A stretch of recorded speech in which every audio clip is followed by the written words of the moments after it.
Today I'm going to be showing you how to remove, repack, and reinstall a wheel bearing. So you need to start off by removing the cap.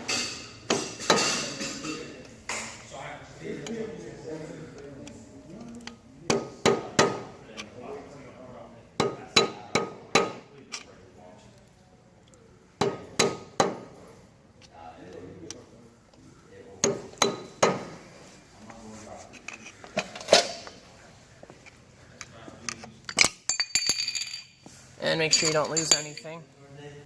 Then you want to remove this pin and remove this nut.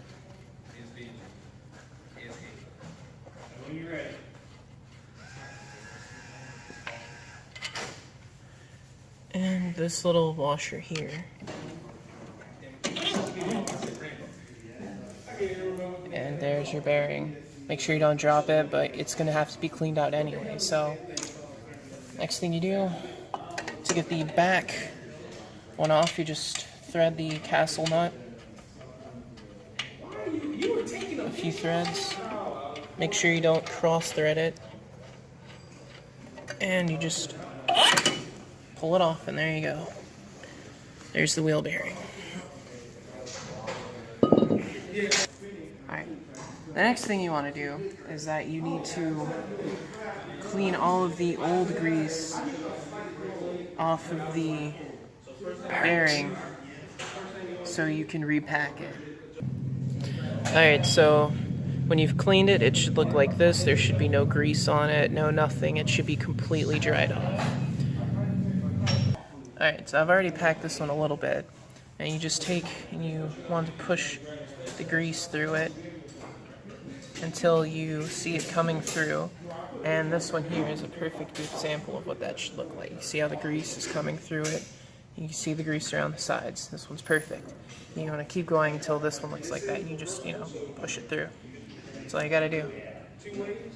Alright, now we gotta put these bearings back in. What you do is you just put the bearing back in, and then this is the bearing seal. You gotta make sure that's seated.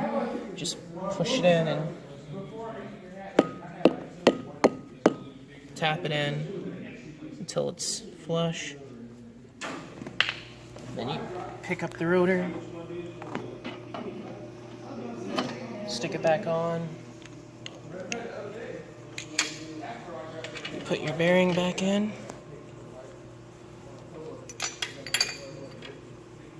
put your nut back in,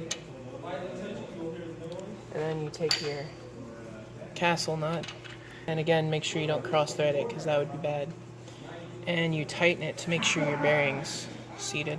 The process works much better if you use an adjustable wrench. So you just take it, you turn it, tighten it,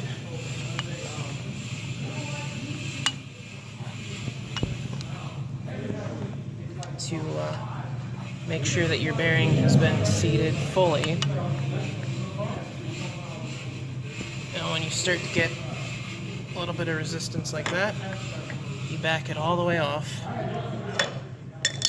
Then you tighten it by hand until it gets tight. Then you back it off to the